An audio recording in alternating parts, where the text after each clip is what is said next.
wash my clothes, and make breakfast. My wife's sister, who lived in my house for free, told me that when she tried to humiliate me, she ended up exposing herself in front of everyone.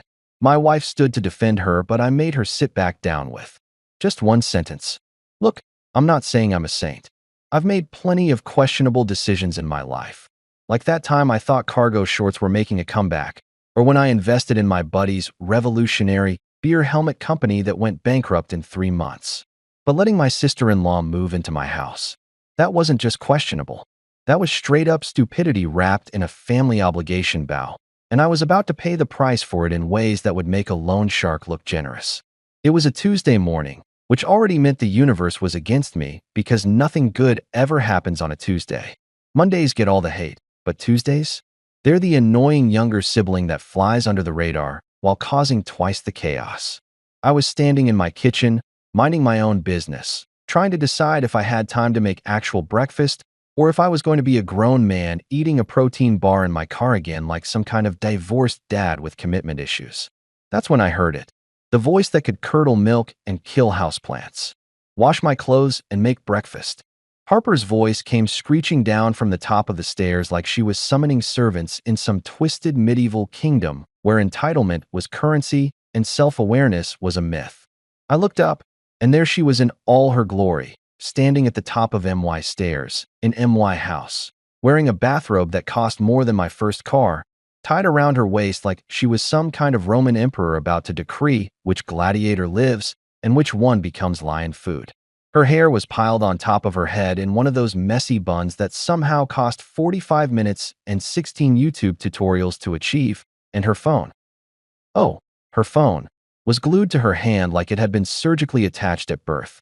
She stood there with the confidence of someone who'd never paid a bill in their life, never scrubbed a toilet at 2 in the morning because the guests were coming over in 6 hours, never experienced the unique joy of discovering you're out of toilet paper at the worst possible moment. No, Harper lived in a world where problems solved themselves and other people existed solely to make her life easier. Excuse me, I asked, setting down my coffee mug with the kind of careful precision you use when you're trying really hard not to throw something across the room. You heard me, she said, not even bothering to look up from whatever Instagram post she was probably creating about her morning routine that definitely didn't include basic human decency or, God forbid, doing her own laundry. It's the least you can do since I'm watching over the house while you play Mr. Big Job at work. I'm going to let that sink in for a second, she said, watching over the house. Like my house was a small child that needed supervision. Like without her royal presence, my walls would spontaneously combust and my appliances would stage a revolt. This woman genuinely believed that her mere existence in my home was some kind of service she was providing. Like she was a security system that ate all my food and complained about the Wi-Fi speed. I smiled. Not because I was happy, oh no. I smiled because I'd been practicing that smile in the mirror for the last 3 days. The kind of smile you give someone when you know something they don't. The kind of smile that says, oh honey, you have no idea what's coming. It was calm, collected, the smile of a man who'd already decided that this was Harper's final week freeloading under my roof, drinking my overpriced oat milk, and treating my guest bedroom like it was a luxury apartment in Manhattan that she was generously gracing with her presence. See, Harper had moved in temporarily 6 months ago. 6 months. She'd shown up on our doorstep with 3 suitcases, mascara running down her face, and a sob story about being between jobs. In Harper's world, between jobs meant I quit my last job because my boss asked me to actually work during work hours. And now I'm going to take an extended vacation funded by my sister's husband while I figure out how to become an Instagram influencer or marry rich, whichever comes first. My wife, Sophie, bless her heart, she's got one of those hearts that's too big for her own good, kept saying, she just needs time, babe. She's going through something. And because I'm not a complete monster, and because I actually love my wife even when she's defending the indefensible, I said okay. I said sure. I said it's just temporary. Well, 6 months of unpaid rent, passive-aggressive sticky notes on my food in my own refrigerator, bathroom products that cost more than my car payment, and enough attitude to fill a football stadium later, I'd done the math. Time was up. The free trial of living rent-free in Ryan's house while treating him like the help had officially expired, and unlike most subscription services, there wasn't going to be an automatic renewal. During those 6 months, I'd watched Harper transform from a supposedly job-hunting adult woman into what I can only describe as a professional mooch with delusions of grandeur. She'd wake up at noon, spend 3 hours getting ready to go to what she called networking brunches, but what I'm 99% sure were just regular brunches where she complained about how hard it is to be her, then come home and take a 4-hour nap before binge-watching reality TV shows and online shopping with a credit card that I'm pretty sure was maxed out somewhere around month 2.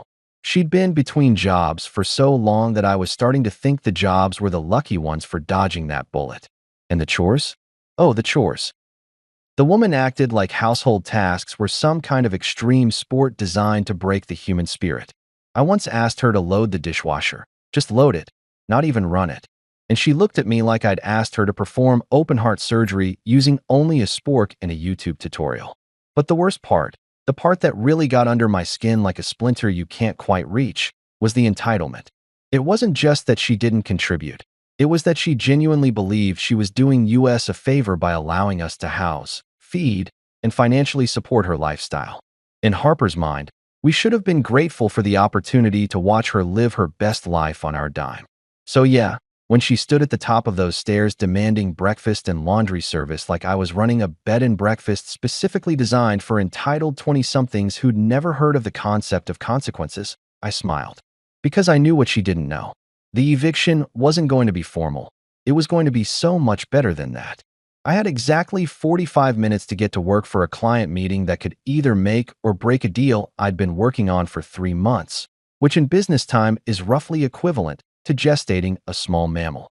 I was halfway to the door, car keys in hand, mentally rehearsing my pitch about integrated marketing solutions, because apparently, that's what we call helping people sell stuff.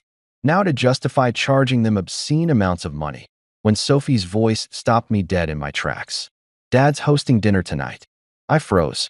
Those 4 words carried the same energy as "we need to talk," or "I'm not mad, I'm disappointed," or "the IRS would like a word." Nothing good ever followed that sentence structure. Nothing. I turned around slowly, like someone in a horror movie who knows they're about to see something terrible but can't help themselves. Sophie was standing in the hallway with that look on her face. The one that said she already knew I wasn't going to like what came next, but was going to tell me anyway, because that's what marriage is, apparently. A series of moments where you deliver bad news to each other and then pretend it's all part of the adventure. Okay, I said carefully, the way you'd respond to someone telling you they saw a suspicious package on the subway. That's nice. Tell him I said. Everyone has to come, she interrupted, emphasizing the word everyone like it was written in capital letters with an exclamation point and maybe some threatening emojis. He said no excuses. Translation: Harper wants an audience. This wasn't a family dinner. This was a performance, a theatrical production where I was cast as the villain without anyone bothering to send me the script. I could already see it. Harper sitting there with her practiced, wounded expression, probably wearing something deliberately cute and vulnerable looking, spinning stories about how I'd been so mean to her, so unreasonable, such a tyrant in my own house that I paid for with my own money. Can't make it, I said, jingling my keys hopefully. Got a meeting that could actually, pay for the mortgage, and the electricity, and the water bill that somehow tripled since Harper discovered that hour-long showers are a form of self-care. Sophie gave me the look. You know the one. The look that says, I'm asking you nicely right now, but I have the power to make the next month of your life significantly more difficult if you don't comply. It's the same look that convinced me to go to her cousin's wedding where I knew exactly 0 people and had to make small talk with strangers about whether I thought Brad and Jennifer were really happy or just faking it for the Instagram photos. Ryan, she said, using my actual name instead of babe or honey, which is marriage code for, this is serious and you're about to do what I'm asking whether you like it or not. It's one dinner. Dad specifically asked for you to be there. Besides, you've been working late all week. Yeah, working late to avoid coming home to Harper's one-woman show of everything I do is someone else's problem. But I couldn't exactly say that without starting a whole thing, and I didn't have time for a whole thing. I had barely enough time for a partial thing, maybe a quarter thing at best. Fine. I said, because I'm nothing if not a man who knows when he's beaten. But I'm coming home after the meeting to change. I'm not showing up to this ambush in my work clothes smelling like conference room coffee and broken dreams. Fast forward 5 hours, and I was pulling into my own driveway like a prisoner returning to the scene of his crimes. Except I hadn't committed any crimes unless you counted the crime of expecting basic human gratitude and maybe some help with the dishes occasionally. The meeting had gone well. Great, actually. We'd closed the deal, shook hands, did that weird business casual celebratory thing where everyone's excited but trying not to show it because showing emotions in corporate America is apparently a sign of weakness. I walked into my house and immediately knew something was wrong. I could feel it the way animals can sense an earthquake before it hits. The air was thick with the scent of expensive perfume, the kind Harper bought online using what I'm pretty sure was a credit card that should have been declined somewhere around February. And I could hear music playing upstairs. Not just any music, Taylor Swift, which meant Harper was in a mood, and when Harper was in a mood, everyone else had to deal with the fallout. I found her in the guest bedroom, excuse me, her room, as she'd started calling it somewhere around month 3, like claiming territory in someone else's house was a totally normal thing to do. She was strutting around in one of Sophie's silk robes, the expensive one we'd gotten her for her birthday, humming and pretending to fold clothes. I say pretending because what she was actually doing was picking up one shirt, looking at it thoughtfully for 30 seconds like it was a museum piece, then putting it down in a slightly different location and calling that cleaning. She looked up when I walked past, gave me this smug little smile that made me want to check if my bank account had mysteriously been drained, and went back to her performance of girl who definitely has her life together and is not at all freeloading off her sister's husband. By 6 p.m., we were in the car, and I was already regretting every life choice that had led me to this moment. The traffic was terrible because of course it was. The universe has a sense of humor, and that sense of humor involves making you sit in gridlock when you're already dreading your destination. Sophie was in the passenger seat scrolling through her phone, probably looking at Pinterest boards of throw pillows or whatever it is people look at when they're avoiding conversation. And Harper? Harper was in the back seat acting like she was heading to her coronation instead of a family dinner where I was apparently going to be put on trial for the crime of existing in my own house with expectations of basic human decency. She scrolled through her phone with those artificial nails that clicked against the screen. Click, click, click, like a countdown timer to my impending doom. Then she did that thing where she took a breath before speaking that let me know she'd been rehearsing this line, probably in front of the mirror while wearing my wife's robe. Just so you know, Ryan, she said, her voice dripping with fake sweetness like artificial sweetener in gas station coffee. Dad agrees with me. You've been distant, selfish, and ungrateful. I kept my eyes on the road, mostly because I didn't trust myself to look at her without my face betraying exactly what I was thinking, which was approximately 73 different variations of, "Are you actually serious right now?" I gripped the steering wheel a little tighter, counted to 5 in my head, a technique my therapist taught me that I'd been using a lot lately, and responded with the kind of calm that only comes from knowing you're about to win a game the other person doesn't even know they're playing. "Really?" I said, my voice so even it could have been used to calibrate audio equipment. I thought being the guy who pays the mortgage, the bills, and the grocery tabs was peak selfishness these days. My bad. Next time I'll just let the bank foreclose, and we can all live in a cardboard box together. Very egalitarian. She blinked, her perfectly applied mascara not even flickering, then muttered something under her breath about men who think money replaces family. I caught the words because she wanted me to catch them, wanted me to take the bait and start an argument right there in the car so she could tell everyone how volatile and unreasonable I was. I didn't answer. I just smiled at the road ahead, hands steady on the wheel, because tonight she was going to learn the difference between family and freeloaders, and I was going to enjoy every single second of it. We pulled up to Frank and Linda's house, and I could already tell this was going to be one of those nights that I'd either laugh about years from now or need intensive therapy to process. Probably both. The porch light was on, casting that warm, welcoming glow that was about as genuine as a politician's smile during election season. Their house was one of those suburban cookie-cutter numbers that looked like it had been ordered from a catalog titled Middle Class Dreams and Mortgage Payments. White picket fence, manicured lawn that Frank probably woke up at 6 a.m. on Saturdays to maintain, and a doormat that said "Welcome" in cursive font like it was a legally binding contract. Frank was already at the door before we even made it up the walkway, which meant he'd been watching for us through the window like a suburban surveillance system.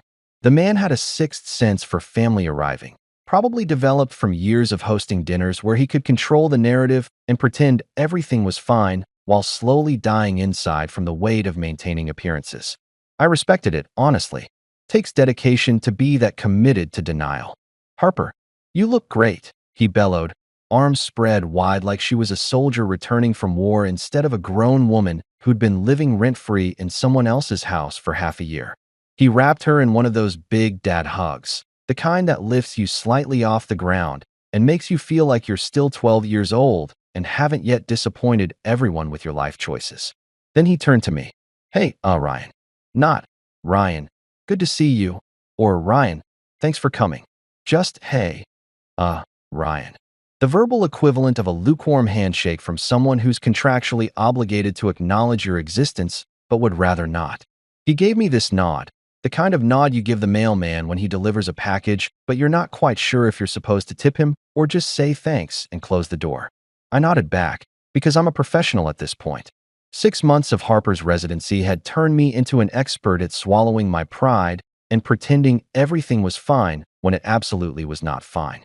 I could have won an Oscar for my performance in Man Who Is Definitely Not Bothered by the Fact that his in-laws have already decided he's the problem without hearing his side of the story. Inside, the house smelled like Linda had been cooking since dawn. Roasted beef, garlic, something with rosemary that made my stomach growl despite the fact that I was walking into what was essentially my own trial. The dining table looked like it had been styled for a magazine photo shoot. Candles flickering just right. The good china that only came out for holidays and important occasions. Apparently, Let's Gang Up on Ryan qualified as an important occasion. Matching cloth napkins that probably cost more than my first apartment's security deposit, and a centerpiece that looked suspiciously like something Linda had seen on Pinterest and spent 4 hours recreating. This was the classic fake family unity setup, the kind where everything looks perfect on the surface, but underneath there's enough tension to power a small city. I'd seen this movie before. Hell, I'd starred in this movie before, back when Sophie and I first started dating, and I had to prove myself worthy of their daughter like I was a knight trying to win the princess's hand in some medieval romance novel. Except the dragon was student loan debt, and the castle was a 2-bedroom apartment with questionable plumbing. Harper dropped into her seat beside Frank like she owned the place, which apparently was her default setting everywhere she went. She'd probably sit in the Oval Office chair if given the opportunity and start rearranging the furniture while complaining that the presidential salary wasn't enough to support her lifestyle.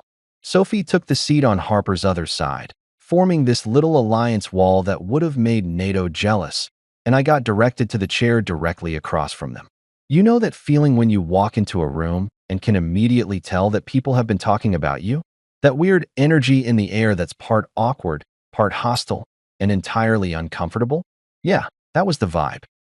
I was sitting at the outsider's end of the table, strategically positioned so that I was facing the firing squad while they got to sit there in their comfortable little coalition of Ryan is the problem, and we're all going to pretend this is a normal dinner. Linda brought out the food. She'd outdone herself, I had to admit. The woman could cook.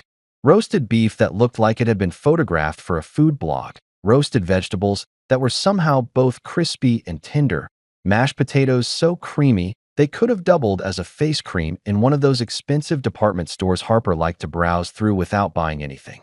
Fresh rolls, real butter, the works. This was the kind of meal you made when you were either celebrating something wonderful or about to drop a bomb on someone's life. Given the seating arrangement, I was betting on the latter. Dinner began with that awkward quiet phase where everyone's focused on passing dishes and filling plates because no one wants to be the first to speak and break the fragile illusion of civility. The only sounds were forks scraping plates, the occasional "could you pass the salt?" and Harper's phone buzzing every 30 seconds because apparently, even at family dinner, she couldn't disconnect from whatever Instagram drama was unfolding in her digital universe. I took a bite of beef. It was perfect, tender, seasoned just right, probably cooked for hours. I almost felt bad that such a good meal was being wasted on what was clearly an ambush disguised as family bonding. Linda deserved better than to have her culinary efforts overshadowed by whatever theatrical performance Harper had planned for the evening. Then Harper cleared her throat. It wasn't a natural throat clearing, like when you've got something stuck or you're about to speak. No, this was a dramatic throat clearing, the kind actors do on stage when they want the audience to pay attention. The kind that says, "I'm about to say something I've been rehearsing all day and I need everyone to stop what they're doing and focus on me." Everyone stopped eating. Forks paused midair. Even Linda, who'd been in the kitchen grabbing something, poked her head around the corner. Harper had commanded the room's attention without saying a single word, which I had to admit was impressive in a deeply annoying sort of way. "Dad," she began, and I could already hear the victim tone creeping into her voice like poison ivy climbing up a garden wall. "You wouldn't believe what Ryan said this morning. Here it comes. The main event. The reason we were all gathered here tonight, dressed in our nice clothes, eating expensive food, pretending this was about family togetherness when it was really about Harper needing validation for her lifestyle choices and me being cast as the villain in her self-produced drama." I leaned back in my chair, took a long, deliberate sip of water from my glass, and met her eyes across the table. I could see Sophie tensing beside her, probably preparing to play referee or defender or whatever role she'd assigned herself in this scenario. Frank was leaning forward slightly, his face already forming into that concerned dad expression that said he was ready to be disappointed in me before I'd even opened my mouth. "Go ahead, Harper," I said, my voice so calm it could have been used in a meditation app. I set my water glass down gently, smiled. Not a big smile, just a small one, the kind that says I'm not worried because I know exactly how this is going to end, and gestured toward her like I was giving her the floor at a business presentation. "Let's give the TED Talk version. I'm sure everyone would love to hear your perspective on modern living arrangements and the concept of mutual respect." Harper grinned like she'd just won the lottery, except the lottery was most dramatic performance in a suburban dining room, and the grand prize was everyone's undivided attention while she painted herself as the victim of my apparent tyranny. She took a breath, probably the same breath she'd practiced in the mirror 17 times before we left the house, and launched into her monologue.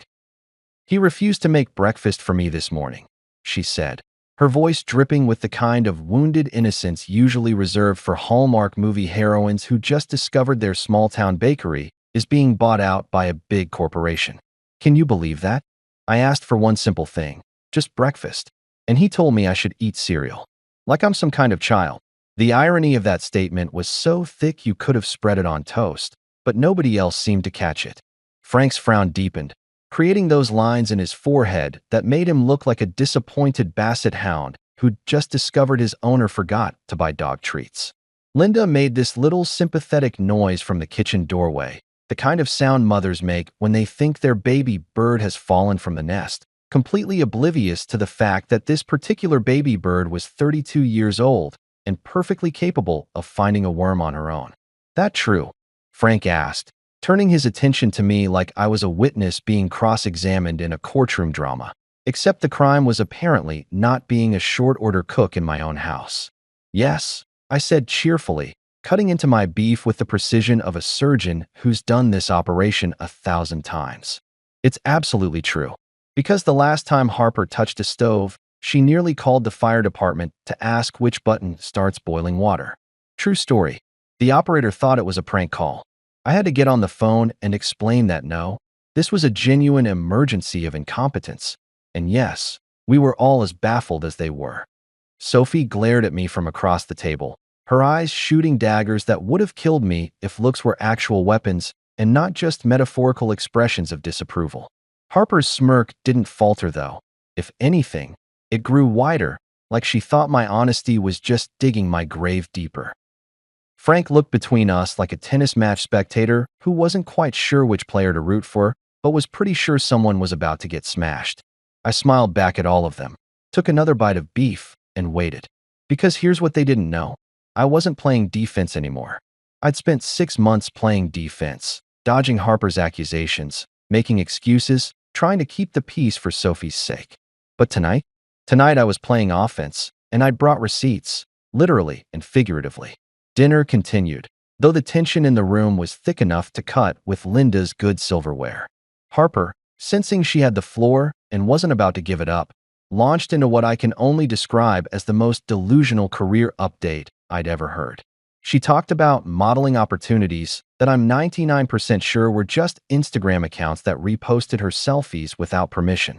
She mentioned brand collabs that consisted of her tagging companies in posts hoping they'd notice her and send free stuff, which they never did because even marketing departments have standards.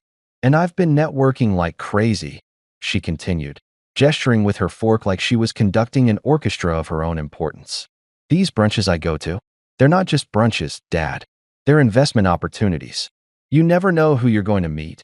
Influencers, entrepreneurs, people who are really doing things in this world.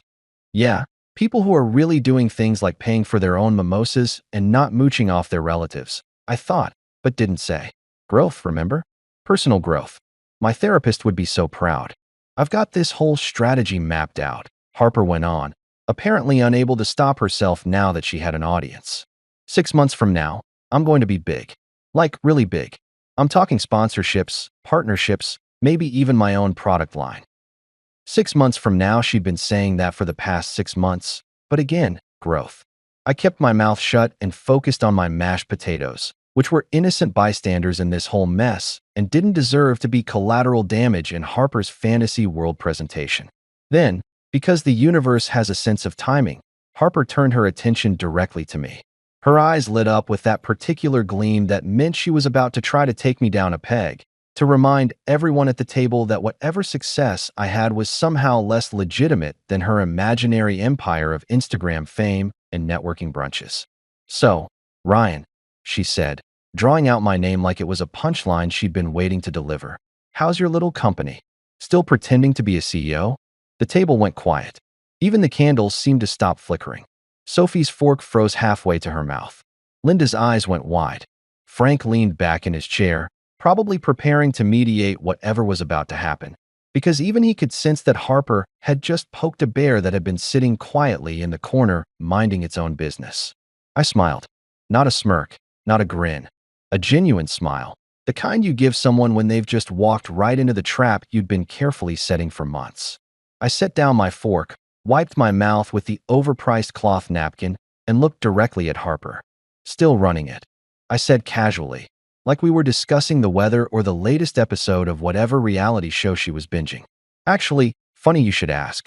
We just closed a deal this afternoon, right before I came home to change for this lovely dinner.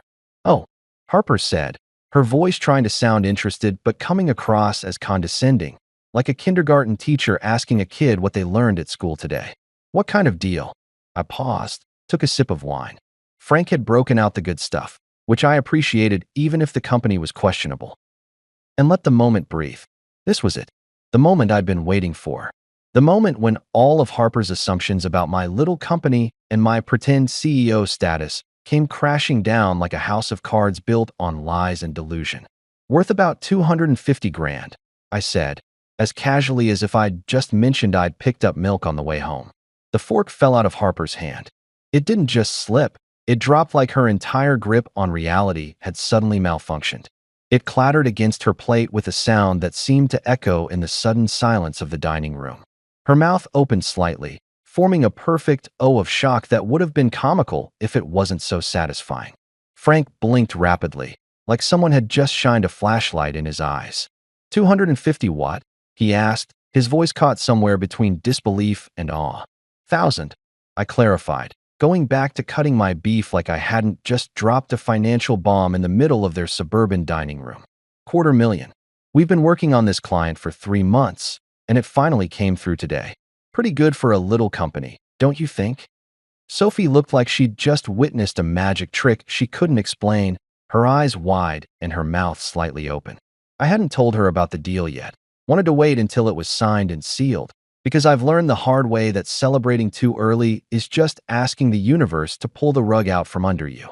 But seeing her expression now, the mixture of surprise and pride, made me wish I'd told her earlier just to see that look twice. Wow, Harper finally managed to say, her voice stiff and mechanical like a robot trying to process information that didn't compute with its programming. Good for you. That's really great. Thanks, I said, smiling warmly like we were actually having a pleasant family dinner instead of a strategic warfare session disguised as beef Wellington. I'm thinking of using some of that money to pay for the rent your sister forgot to collect for the past 6 months. The wine glass in Linda's hand stopped mid-pour. Frank's fork paused in midair. Sophie's face went from proud to pale in about 2 seconds flat. Oh, I added, because when you're already burning bridges you might as well throw some gasoline on the fire. And maybe I'll frame the overdue bills Harper's been hiding from you guys. They'll look great next to those family portraits in the hallway. Really tie the room together. Harper's face froze mid-smile, stuck somewhere between her practiced charm and genuine panic. Her carefully constructed narrative was crumbling faster than a sandcastle at high tide, and everyone could see it. And Frank leaned forward, his elbows on the table, his expression shifting from disappointed dad to confused dad to slowly understanding dad. What bills? He asked. Bingo. You know that moment in movies when the detective finally reveals who the killer is and everyone gasps because the clues were there all along, but nobody put them together? This was that moment, except instead of a murder mystery, it was a financial fraud investigation, and instead of a smoking gun, I had 6 months of bank statements and a sister-in-law who was about to learn that the internet never forgets, and neither do digital banking records. I pulled out my phone with the kind of casual confidence that comes from knowing you're holding a royal flush, while everyone else is bluffing with a pair of twos. The screen lit up, illuminating my face in that slightly ominous way that probably made me look like a villain in a superhero movie, but honestly, I didn't care. Sometimes being the villain feels pretty damn good, especially when you're the villain who's actually been telling the truth the whole time. Frank, I said, my voice steady as a surgeon's hand. Let me show you something interesting. You know how Harper told you she was paying me back for rent every month?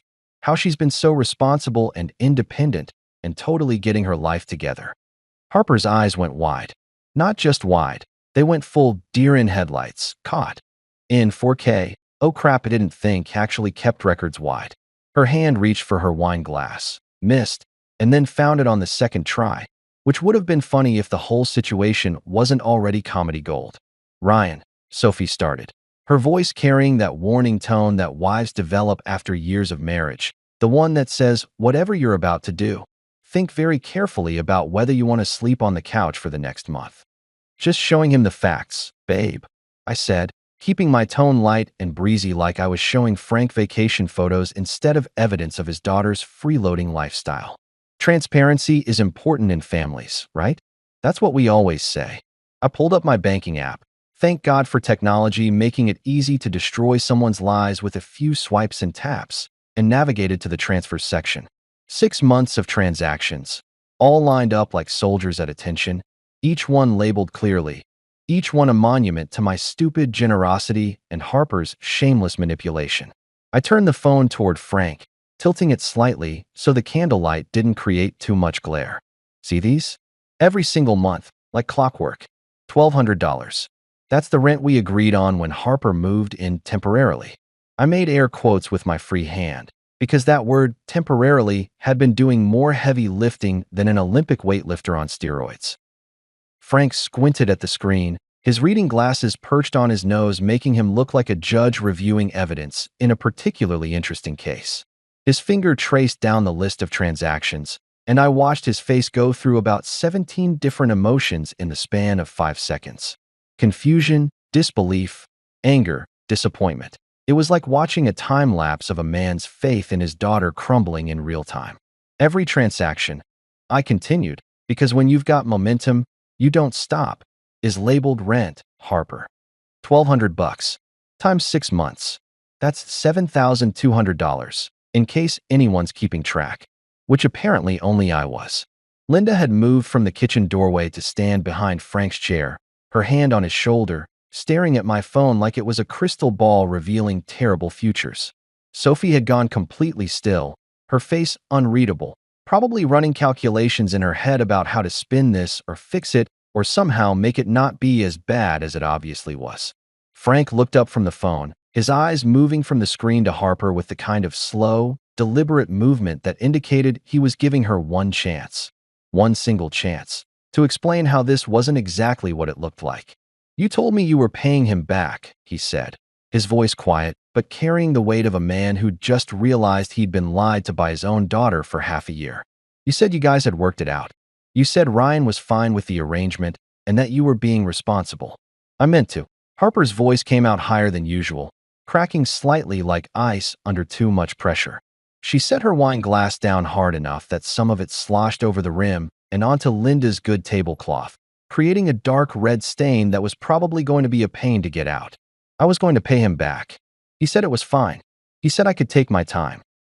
I corrected, holding up one finger like a teacher making an important point, that I'd help you out until you got back on your feet. You know, found a job, started earning income, became a functioning adult member of society. The usual stuff people do when they're not professional couch surfers. I zoomed in on one of the transactions, the one from last month. See the date on this one? November 15th. You know what else happened on November 15th, Harper? She stared at me, her face a mixture of anger and panic, like she was trying to decide whether to double down on the lies or come clean. I didn't wait for her to answer. That was the day you posted those Instagram stories about your shopping haul from Nordstrom. The one where you bought $300 worth of clothes and tagged it, treating myself because I deserve it. I remember because Sophie showed me, and I remember thinking, funny how she can afford Nordstrom but not rent. Frank sat back in his chair so hard I thought it might tip over. His face had gone from disappointed dad to I can't believe a raised someone who would do this dad, which is a whole different level of parental disappointment. It's the level where they start questioning their entire parenting philosophy and wondering where they went wrong. So let me get this straight, Frank said, his voice taking on that dangerous calm that parents use right before they ground you for life. You've been living in Ryan's house, rent-free, for 6 months. You told us you were paying him back. You told us you were being responsible. And meanwhile, you've been shopping at Nordstrom and going to expensive brunches and buying God knows what else. It's not like that, Harper protested, her voice desperate now, the cool confidence from earlier evaporating faster than water on hot asphalt. You don't understand. Ryan twists things. He makes everything sound worse than it is. I leaned back in my chair, folding my arms across my chest, the picture of calm reasonableness. You're absolutely right, Harper. I do twist things. I twist doorknobs when I come home to a house I pay for. I twist the cap off the milk that I bought with my own money. I twist the faucet handles when I pay the water bill. And yeah, I twist the truth sometimes. I twist it back into its actual shape after you've spent months bending it to fit your narrative. Sophie put her head in her hands. Linda looked like she wanted to disappear into the wallpaper. Frank just stared at Harper with the kind of disappointment that's going to fuel awkward family gatherings for the next decade. Dad, he's being unfair. Harper tried again, but her voice had lost its power. She sounded like a kid caught with her hand in the cookie jar, except the cookie jar was my bank account, and the cookies were thousands of dollars. Unfair? I asked, my eyebrows shooting up. You want to talk about unfair? Let's talk about how it's unfair that I work 50-hour weeks to pay for a house, where someone who contributes nothing treats me like the help. Let's talk about how it's unfair that I've been too polite to call you out for 6 months while you've been telling everyone I'm the problem. Let's talk about. Enough, Frank said, holding up his hand. He turned to Harper, and I saw something in his expression shift. It wasn't just disappointment anymore. It was resignation. The look of a parent who's finally accepting what they've probably known deep down for a while, but didn't want to admit. You've been lying to everyone, he said simply. To us. To Ryan. To your sister. About everything. Harper opened her mouth to respond, but nothing came out. For the first time since I'd met her, Harper was actually genuinely speechless. And I tried not to smile, but honestly, it was pretty damn hard not to. The silence that followed Frank's statement was the kind of silence you could bottle and sell to people who meditate, except it wasn't peaceful. It was the silence of a bomb that's already exploded and everyone's waiting to see what's still standing when the dust clears. Harper was opening and closing her mouth like a fish that had just been pulled out of water and was trying to remember how breathing worked, and honestly, it was the most satisfying thing I'd seen since I watched the series finale of that show where the bad guy actually got what he deserved. But here's the thing about momentum. Once you've got it, you don't let it go. You don't score one goal and then sit back and play defense for the rest of the game. No, you go for the throat. You finish what you started. And I wasn't done. Not even close. Actually, Frank, I said, holding up one finger in that weight. There's more gesture that infomercial hosts use when they're about to tell you about the bonus steak knives. Since we're in the spirit of honesty and transparency tonight. And this roast beef is fantastic. Linda, seriously, you outdid yourself. There's one more thing I think you should see. Harper's eyes went even wider, which I didn't think was physically possible, but apparently fear and panic can really expand those pupils. Ryan, don't, she said, and there was actual pleading in her voice now, which was a nice change from the entitled demands I'd been hearing for the past 6 months. Don't what? I asked innocently, already scrolling through my phone to find what I was looking for. Don't share relevant information with your parents? Don't clear up misunderstandings? Don't correct the record when people might have gotten the wrong impression about certain situations. Sophie's head came up from her hands, and she was looking at me with this expression that was half curiosity and half dread, like she couldn't decide if she wanted to know what I was about to reveal or if she wanted to grab the phone and throw it out the window. Frank had leaned forward again, his dinner completely forgotten, fully invested in this drama that was better than anything Netflix had put out in the last year. I found the screenshot I'd saved, because I'm not an idiot and I knew this day would come eventually, and turned my phone around again. Recognize this? It was Harper's Instagram post from 3 months ago, a selfie that she'd clearly spent 45 minutes staging to look casual and spontaneous. She was standing in front of my car. My black Audi that I'd saved for 2 years to buy, my baby that I washed every weekend and treated better than most people treat their children, with one hand on the hood, wearing oversized sunglasses and this smile that said she thought she was living her best life. But it wasn't just the photo. It was the caption.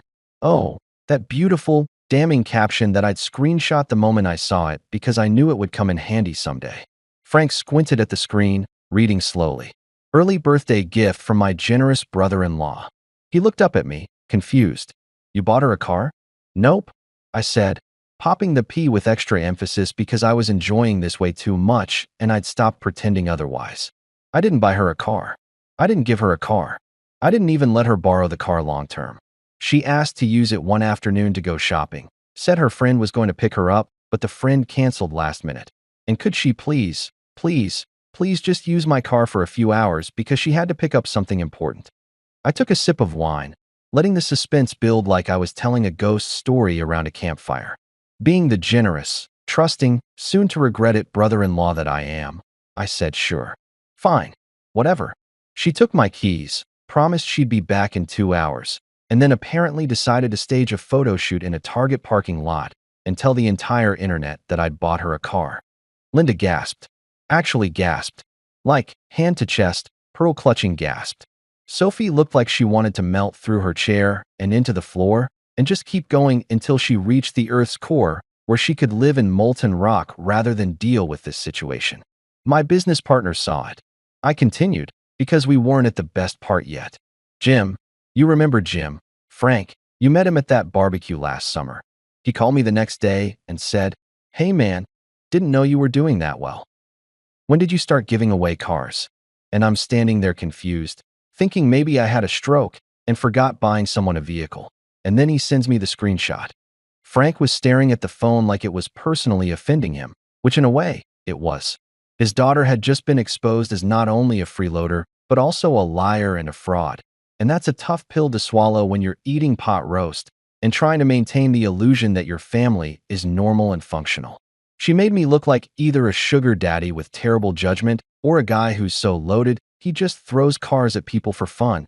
I said, "Do you know how awkward it is to explain to your business partner that no, you didn't buy your sister-in-law a car, she just borrowed yours and decided to pretend you did on social media?" Jim thought I was either lying to him about my finances or having some kind of midlife crisis at 34. It was just for fun. Harper stammered, her voice getting that high-pitched quality that happens when someone's trying to defend the indefensible. It was a joke. Everyone knew I was joking. Really, I pulled the phone back and scrolled through the comments section, which I'd also screenshot because I'm thorough like that. Let's see what everyone thought. Here's your friend Jessica. OMG, so lucky. Wish I had a brother-in-law like that. Here's someone named Brad with 3 exclamation points. Goals. When am I getting a car? Oh, and here's my personal favorite from your friend Melissa. See, this is what family is supposed to do for each other. Taking notes. I looked up from the phone. Doesn't sound like anyone got the joke, Harper. Sounds like you made me look like a complete idiot to everyone who follows you, which according to your bio, is influencing 12K plus followers to live their best life. 12,000 people think I bought you a car. 12,000 people. Frank had gone from disappointed to angry, his face reddening in that way that suggested his blood pressure was doing things his doctor would definitely not approve of. Why would you do that? He asked Harper, his voice tight and controlled, which was somehow scarier than if he'd been yelling. Why would you lie about something like that?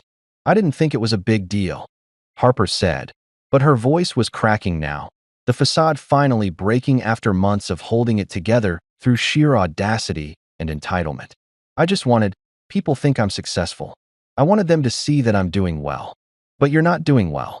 Frank's voice rose, not quite yelling but getting close. You're lying on the internet, living rent-free off your sister's husband, and apparently spending money you don't have on clothes you don't need. That's not success, Harper. That's delusion. Frank, Linda started, her voice gentle, probably trying to de-escalate before this turned into a full-blown family meltdown. But Frank wasn't done. Do you have any idea what you've done to this man's reputation? He's trying to run a business, and you're out here making him look like he's reckless with money. I had to explain to 3 different clients why my car gifting habits weren't going to affect my ability to manage their accounts professionally. I added, because why not pile on at this point? One of them actually asked if I was financially stable enough to handle their portfolio.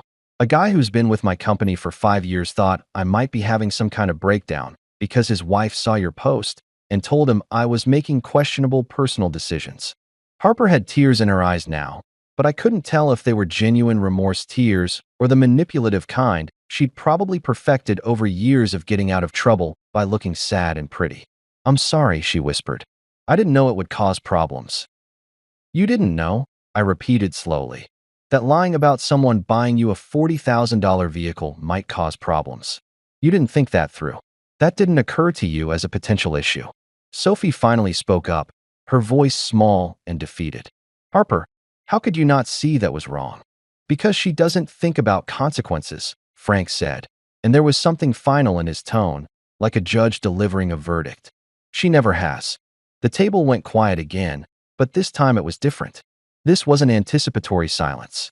This was the silence of realization, of truth settling in, of everyone finally acknowledging what they'd probably known all along, but were too polite or too hopeful to say out loud. Harper sat there, tears streaming down her face, her perfect makeup running, and for the first time since she'd moved into my house 6 months ago, she looked genuinely small. And I wish I could say I felt bad about it. I wish I could say I felt guilty for exposing her like this in front of her family. But I didn't. Not even a little bit. Because sometimes, people need to see the truth, even when it's ugly. The thing about family dinners is that they always reach this critical moment. This point of no return where everything that's been simmering under the surface finally boils over, and you can either let it explode all over everyone, or you can control the blast. I'd been controlling the blast for 6 months, carefully managing Harper's chaos like a bomb squad technician trying to defuse a device made entirely of entitlement and Instagram filters. But tonight I was done defusing. Tonight, I was letting it explode, and honestly, it felt better than any therapy session I'd ever paid for.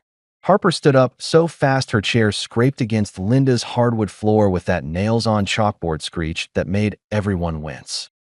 Her mascara was running down her face in little black rivers. Her perfectly styled hair was starting to fall out of whatever complicated updo she'd spent an hour creating, and her whole carefully constructed image of the misunderstood victim was crumbling faster than a sandcastle in a tsunami. She pointed at me, literally pointed, like we were in a courtroom drama and she was identifying the accused, and her voice came out shrill and desperate. You're turning everyone against me. This is what you wanted, isn't it? You wanted to humiliate me in front of my own family. I stayed seated, calm as a monk in meditation, my hands folded on the table like I was about to lead a prayer. Harper, I didn't turn anyone against you. I just showed them bank statements and Instagram posts. You know, facts. Those pesky little things that exist whether we acknowledge them or not. You're twisting everything, she shrieked. and I could see the desperation in her eyes. The panic of someone whose carefully constructed lies are falling apart, and they're scrambling to grab the pieces before everyone sees what's underneath. You make me sound like some terrible person when I'm just trying to get my life together. For 6 months, I asked, raising one eyebrow. Because most people get their life together in, I don't know, a few weeks? Maybe a month or two. 6 months is less getting your life together, and more establishing permanent residence in someone else's house while contributing nothing but attitude and audacity. That's when Sophie stood up, and I felt my stomach drop a little because I knew what was coming. She'd been quiet this whole time, processing, probably running through every conversation she'd had with Harper, every excuse she'd made on her sister's behalf, every time she'd asked me to be patient and understanding. But now she was standing, and her face had that determined look that meant she was about to defend her sister even though everything I'd said was objectively, provably true. "Ryan, that's enough," Sophie said, her voice steady but with an edge that could cut glass. "She's family. Yes, she made mistakes. Yes, she should have been more responsible. But you didn't have to do this. Not here, not like this." And there it was. The family card. The ultimate trump card in any domestic dispute. It didn't matter that I was right. It didn't matter that I had receipts, screenshots, bank statements, and 6 months of justified frustration. What mattered was that Harper was blood, and I was just the guy who married into this circus. I looked at Sophie, my wife, the woman I'd promised to love and support through everything, the person I'd built a life with, and I saw her standing there next to her sister, forming this united front against me like I was the villain in a story where I'd literally just been asking someone to pay rent and maybe wash a dish occasionally. The table was silent. Frank was staring at his plate like it might offer him guidance on how to handle this situation. Linda had her hand over her mouth, her eyes darting between her daughters and me like she was watching a tennis match where someone was about to get seriously injured. The candles were still flickering, the roast beef was getting cold, and somewhere in the house, a clock was ticking, marking the seconds of what was probably going to be remembered as that dinner in family lore for decades to come. I took a breath. Not a dramatic breath, not a frustrated sigh. Just a normal, regular breath of a man who'd finally reached his limit and was about to draw a line in the sand that would change everything. I leaned back in my chair, looked directly at Sophie, and said the sentence that would end this whole charade once and for all. "Then she can go live with her family, but not in my house." The words hung in the air like smoke after a gunshot. Simple, clear, non-negotiable. 7 words that contained 6 months of frustration, boundaries that should have been set a long time ago, and the final punctuation mark on Harper's extended vacation at Ryan's bed and breakfast for entitled relatives. Silence. Not the uncomfortable silence we've been dealing with all night. Not the anticipatory silence before someone drops a bomb. This was the silence of absolute shock, the kind where everyone's brain is processing what they just heard and trying to figure out if they heard it correctly or if they need to ask for clarification. Sophie's mouth opened, but nothing came out. Harper stopped mid-crying fit, her face frozen in an expression of disbelief that would have been hilarious if I'd had any humor left in me at that moment. Linda's hand went from her mouth to her chest, like she was trying to keep her heart from jumping out of her body. And Frank leaned back in his chair, and I watched something shift in his expression. The disappointment in me that had been there all evening, that "why are you being so mean to our daughter" look, melted away and was replaced by something else. Understanding, maybe, or respect, or possibly just relief that someone had finally said what he'd been thinking for years but was too polite to vocalize. "He's got a point," Frank said quietly, and those 4 words felt like a judge banging a gavel and declaring case closed. Sophie whipped around to look at her father like he'd just betrayed her. "Dad, you can't be serious." "I'm very serious," Frank said, and his voice had that firm quality that fathers develop over years of having to make hard decisions and stick to them even when their kids are mad. "Ryan's right. If Harper needs help, she can come stay with us. We'll help her get on her feet. But he's been more than generous. And frankly, Sophie, you know I'm right." Harper made this sound. Not quite a sob, not quite a gasp, somewhere in between, and collapsed back into her chair like her strings had been cut. "I can't believe this," she whispered. "I can't believe my own family is siding with him over me." "We're not siding with anyone," Linda said gently, finally finding her voice, though it was shaky and uncertain. But honey, you have to understand. What Ryan's saying isn't unreasonable. You've been there for 6 months without paying rent. That's not fair to him or to your sister.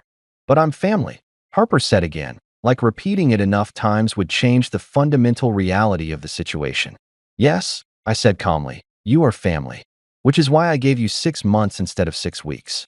Which is why I didn't charge you late fees or interest or any of the things a landlord would have done. Which is why I'm having this conversation at a family dinner instead of just changing the locks and putting your stuff on the lawn, which honestly would have been easier and definitely more satisfying. I stood up, straightened my jacket, and looked around the table at each of them.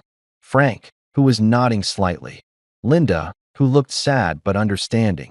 Sophie, who still looked torn between loyalty to her sister and acknowledging reality. And Harper, who looked like her entire world had just imploded, which I guess it kind of had. I'm not the bad guy here, I said, my voice steady and calm, like I was explaining something to a child who wasn't quite getting it. I'm just the guy who expected basic adult behavior and reasonable contributions from someone living in his house. Revolutionary concept, I know. I picked up my wine glass, drained what was left, Linda's good wine, wasted on this disaster of an evening, and set it down gently on the table. It's not revenge, I said, looking directly at Harper, then at Sophie, then at Frank. It's rent and reality finally coming due. And with that, I walked out of the dining room, grabbed my coat from the rack by the door, and stepped out into the cold October night, leaving behind the wreckage of Harper's delusions and the uncomfortable truth that sometimes being family isn't enough of an excuse to be a freeloader. The drive home was quiet, and for the first time in 6 months, I felt like I could actually breathe. The following week played out like a dramatic indie film where the main character thinks they're the misunderstood hero, but everyone watching knows they're actually just kind of insufferable. Harper turned her exit from my house into a performance art piece titled The Tragedy of Being Asked to Act Like an Adult. And honestly, she committed to the bit with an enthusiasm I wish she'd applied to job hunting or basic household chores. Monday morning, I woke up to the sound of Adele's Someone Like You blasting through the house at a volume that probably violated several noise ordinances and definitely violated my right to drink coffee in peace. Harper had apparently decided that packing required a soundtrack of sad breakup songs, which was hilarious considering she wasn't breaking up with anyone. She was just being asked to pay rent like a normal human being. I found her in the guest bedroom surrounded by clothes, makeup, shoes, and enough designer shopping bags to stock a small boutique. She was moving in slow motion, holding up each item like it was a precious memory instead of that impulse buy crop top she'd worn exactly once before deciding it wasn't her vibe anymore. Need any boxes? I asked cheerfully from the doorway, because I'm helpful like that. She shot me a look that could have killed a small plant. I'm fine, she said coldly, turning back to her dramatic packing process that appeared to involve more posing than actual organizing. By Tuesday, the Instagram stories started. Oh, the Instagram stories. Harper had transformed her eviction, her voluntary departure from a toxic living situation, into social media content that would have made reality TV producers weep with joy. She posted photos of herself looking pensively out windows with captions like, "Sometimes the people closest to you reveal themselves when you least expect it," and learning that family isn't always blood, and my personal favorite, choosing peace over places that no longer serve my growth.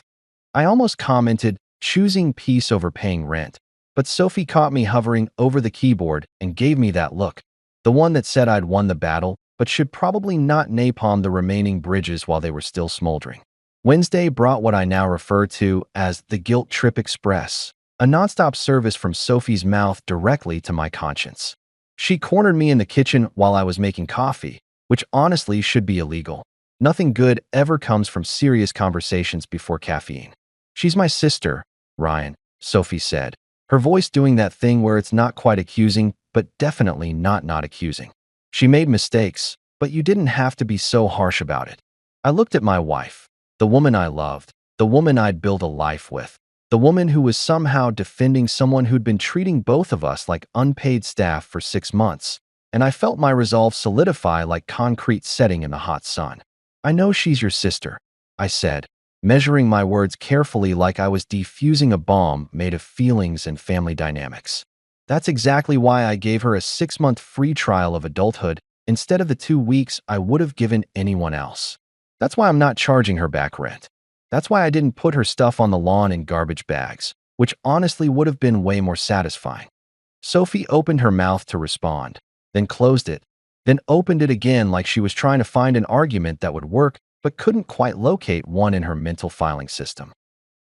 No TikTok videos blasting through the walls at volumes that could wake the dead and probably violate the Geneva Convention. No hairdryer running for 45 minutes straight like she was trying to dry the entire Amazon rainforest one strand at a time. No phone conversations conducted at maximum volume about people I didn't know having drama I didn't care about. Just silence. Beautiful, golden, absolutely perfect silence. I laid there in bed like a guy who'd just been released from prison, taking in the simple joy of not hearing someone else's existence echoing through my own house. Sophie was still asleep next to me, her face peaceful, probably dreaming about something that didn't involve mediating between her husband and her sister or explaining why expecting rent was actually reasonable behavior. I got up, padded downstairs in my pajamas, didn't even bother changing because guess what? My house, my rules, no judgment from the peanut gallery, and walked into the kitchen. The coffee maker was right where I left it, not pushed aside to make room for Harper's 17 different types of specialty teas that she never actually drank, but insisted on keeping because they were aesthetic. The counter was clear. The sink was empty. There were no dirty mugs with lipstick stains sitting there like archaeological evidence of someone's inability to load a dishwasher. I made coffee in peace. Actual peace. The kind of peace that poets write about and therapists charge $200 an hour to help you find. I opened the fridge and, holy crap, I could see everything. The Greek yogurt I'd bought 3 days ago was still there. Both containers, not mysteriously disappeared into Harper's. I'll replace it later, black hole of food theft. My sandwich stuff was untouched. The leftover Chinese food I'd been looking forward to eating for lunch was exactly where I'd left it, still in its container, not picked through and put back with 2 bites left like that somehow didn't count as eating it. For the first time in 6 months, I could actually hear peace. Not the absence of noise, but real peace. The sound of a home that belonged to the people living in it, not occupied territory being held hostage by someone's extended vacation from responsibility. The rest of the week continued in this weird, wonderful way. I'd come home from work and the house would be exactly how I left it. Mind-blowing concept, right? I'd put something down and it would still be there later. Revolutionary. The bathroom wasn't covered in enough hair products to stock a small salon. The shower drain wasn't clogged with enough hair to build a small animal. The towels stayed on the towel rack instead of migrating to someone's bedroom floor and living there until they developed sentience.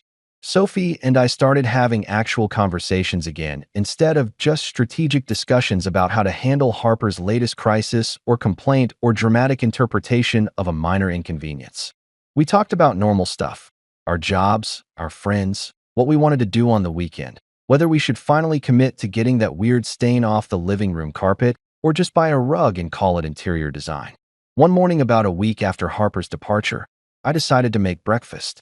Real breakfast. Not the grab a protein bar and run situation that had become my morning routine when I couldn't stand being in the kitchen long enough to actually cook, because someone might appear and demand I make them something too. I made eggs, bacon, toast, the whole domestic breakfast spread that makes you feel like you're in a commercial for happy families and functional adults. Sophie came downstairs in her pajamas, looking confused and maybe slightly suspicious, like she thought this might be a trap. I set the plate down in front of her with probably too much satisfaction, and I couldn't help myself. "Guess who made breakfast now?" I said, smirking. She rolled her eyes, but I caught it. That little smile, the one she was trying to hide. The acknowledgement that, yeah, the air was lighter. The whole house was lighter. Like we'd been living under this heavy blanket of tension and obligation, and now someone had finally yanked it off, and we could breathe again. A week later, Frank called. I saw his name pop up on my phone and had a moment of panic. Was Harper coming back? Had she convinced them this was all my fault and I needed to apologize? Was I about to have to defend my stance on rent being a reasonable expectation for the millionth time? "Harper's renting a room downtown," Frank said without preamble, his voice matter of fact. Got herself a part-time job at some boutique. Retail stuff, but it's something. Good for her, I said, and I meant it. Not in a sarcastic way, but genuinely. Maybe adulthood fits her better than my guest room ever did. Frank chuckled, the sound tired but relieved. We'll see. She's already complained about having to work weekends. But hey, progress is progress. After we hung up, I stood in my quiet kitchen, coffee in hand, and smiled. Real progress. The kind you can feel in the air, in the peace, in the simple joy of being able to eat your own food in your own house, without someone acting like you owed them something for the privilege. Peace, I decided, wasn't just priceless. It was worth every uncomfortable conversation, every difficult boundary, every moment of being the bad guy who just wanted people to act like adults. Totally worth it. A month later, right before Christmas, I was living my best life. And by best life, I mean I was doing absolutely nothing special except enjoying the radical concept of existing in my own home without feeling like I was running a bed and breakfast for ungrateful relatives. The Christmas tree was up. Sophie and I had decorated it together without anyone complaining that we weren't using the right ornaments or that the tinsel wasn't distributed evenly enough. We'd watched bad holiday movies, eaten too many cookies, and had zero conversations about rent, responsibility, or why expecting basic human decency wasn't actually oppression. It was a Tuesday evening, because apparently Tuesdays were going to continue being the universe's chosen day for life-changing events in my world. I was on the couch in my most comfortable sweatpants, the ones with the hole in the knee that Sophie kept threatening to throw away, but I refused to part with because they'd achieved that perfect level of broken-in comfort that you can't buy in stores. I had a beer in one hand, the TV remote in the other, and absolutely no plans beyond watching whatever sports game was on and maybe ordering pizza later, because cooking felt like too much effort for a Tuesday. Then came the knock. Not a confident knock, not an aggressive knock, but a soft, hesitant knock, the kind of knock that says, I'm not sure I should be here, but here I am anyway. It was so quiet I almost missed it over the sound of the TV, but I heard it, and something in my gut told me exactly who was on the other side of that door before I even got up to check. I opened it, and there she was. Harper, standing on my porch like a ghost of drama past. Except this ghost looked significantly different from the one who'd left a month ago with her designer bags and her attitude problem and her soundtrack of sad breakup songs. Her coat was too thin for December weather. One of those fashionable fall jackets that prioritized looking cute over actual functionality, which was very on-brand for Harper, except she wasn't posing or posturing or trying to look Instagram ready. She was just standing there, shivering slightly, her hands shoved in her pockets, her hair pulled back in a simple ponytail instead of the elaborate styles she used to spend hours creating. No dramatic makeup, no perfectly curated outfit, just Harper. Regular, normal, slightly cold Harper. Her expression was soft, vulnerable in a way I'd never seen before. Not the manipulative vulnerability she'd weaponized for 6 months, but actual vulnerability. The kind that comes from genuinely not knowing how something's going to go and being scared of the outcome, but showing up anyway. We stood there for a second, neither of us saying anything, the cold air from outside mixing with the warm air from inside, and creating this weird liminal space between past and present, between who we were a month ago and who we were now. I got the job you recommended me for, she said quietly, her voice barely above a whisper, nothing like the loud, confident demands I'd gotten used to hearing echo through my house. Wait, back up. The job I recommended her for? Here's something I didn't mention in all the drama and the dinner confrontations and the epic eviction saga. About 2 weeks after Harper left, I'd gotten a call from my buddy Marcus, who owned a marketing agency downtown. He was looking for someone to help with social media management, and despite everything, despite 6 months of frustration and rent drama and Instagram lies, I'd thought about Harper and her constant phone scrolling and her apparent expertise in crafting the perfect post to make her life look better than it actually was. I called Marcus back and said, look, I know someone who might be good for this. She's got her issues, but she knows social media better than anyone I've ever met.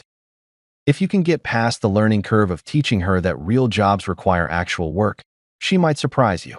Marcus had laughed and said he'd give her a shot if she applied. I'd texted Harper the job listing, just the link, no explanation, no lecture, just information. She'd never responded, and I'd assumed she'd ignored it or decided it was beneath her or whatever rationalization she'd come up with. But apparently, she'd applied. And apparently, she'd gotten it. I know, I said, smiling. Not smugly, not sarcastically, just genuinely. Congrats. Marcus is a good guy. You'll learn a lot there. She shifted her weight from foot to foot, not quite meeting my eyes, looking down at her shoes like they might give her courage or at least a script for this conversation. I didn't know you'd recommended me until my first day. Marcus mentioned it, said you'd vouched for me, said you told him I had potential if someone gave me structure and expectations. I shrugged, leaning against the doorframe because standing up straight felt too formal for whatever this moment was turning into. I meant it. You're not stupid, Harper. You were just lazy and entitled and kind of insufferable, but not stupid. She laughed, actually laughed, this small, genuine sound that I'd never heard from her before. That's probably the nicest mean thing anyone's ever said to me. I'm gifted like that, I said. It's a talent. The smile faded from her face, replaced by something more serious, more raw. She took a breath, the kind of breath you take before jumping off a diving board or having a difficult conversation or admitting something you really don't want to admit. I'm sorry, Ryan, she said. And the words came out quiet but clear, no deflection, no excuses, no but, or however, or you have to understand. Just sorry. Plain and simple, and possibly the first time I'd heard those words from her mouth in a context that didn't involve her being sorry for herself. I looked at her. Really looked at her, not as the annoying freeloader who'd made my life difficult for 6 months, but as a person who'd maybe, finally, started to figure some things out. She looked tired, but it was a different kind of tired than before. Not the exhausted from doing nothing tired, but the tired that comes from actually working, from actually trying, from actually being a functioning adult in the real world. I nodded slowly, choosing my words carefully because this felt like one of those moments that matters, that shapes how things go from here. Then start by being kind to yourself, I said. Real kindness, not the fake self-care Instagram version. Pay your bills. Do your work. Stop trying to convince everyone your life is perfect and just focus on actually building something real. Rent's cheaper that way. She smiled, faintly, but it was genuine, not the practiced smile she used to give when she wanted something. That's very philosophical for a guy in sweatpants with a hole in them. These are designer holes, I said, deadpan. Very intentional. Cost extra. She laughed again, and this time it felt easier, lighter. We stood there for another moment, and I could feel something shifting, settling, like a book closing on one chapter so another one could start. I should go, she said, stepping back from the door. I just wanted to say thank you. For the job reference. And for everything else, I guess. Even the stuff I was mad about at the time. Don't make me regret it, I said, but I smiled so she'd know I was mostly kidding. Marcus is a good guy, but he'll fire you if you pull any of that watching over the house nonsense. I'm learning, she said, turning to walk down the porch steps. Slowly, but I'm learning. I watched her walk to her car, a beat-up Honda Civic that had definitely seen better days. Probably belonged to a friend or was a rental, nothing like the Audi she'd pretended I'd given her. She got in, gave me a small wave through the windshield, and drove away. I closed the door, and the warm air of my house wrapped around me like a blanket. Sophie appeared from the kitchen, leaning against the doorway with this expression I couldn't quite read. You handled that better than I closed the door, and the warm air of my house wrapped around me like a blanket. Sophie appeared from the kitchen, leaning against the doorway with this expression I couldn't quite read. You handled that better than I expected, she said. I grinned, walking back toward the couch and my abandoned beer that was probably warm by now, but I didn't care. Revenge is overrated. Turns out, peace is priceless, and watching people actually grow up is kind of satisfying in its own way. Sophie smiled, really smiled, and came to sit next to me on the couch. Think she'll actually make it? Maybe, I said, putting my arm around her and pulling her close. Or maybe she'll flame out in 3 months, and we'll get another dramatic Instagram story about toxic work environments. Either way, not my circus, not my monkeys anymore. Later that night, I made dinner. Nothing fancy, just pasta and sauce. And as I set the plates on the table, just 2 of them, not 3, I felt it again. That peace. That simple, profound satisfaction of living in a house where everyone contributes, where everyone respects each other, where breakfast tastes better because I'm only making it for people who appreciate it. And for the first time in a long time, everything felt exactly the way it should.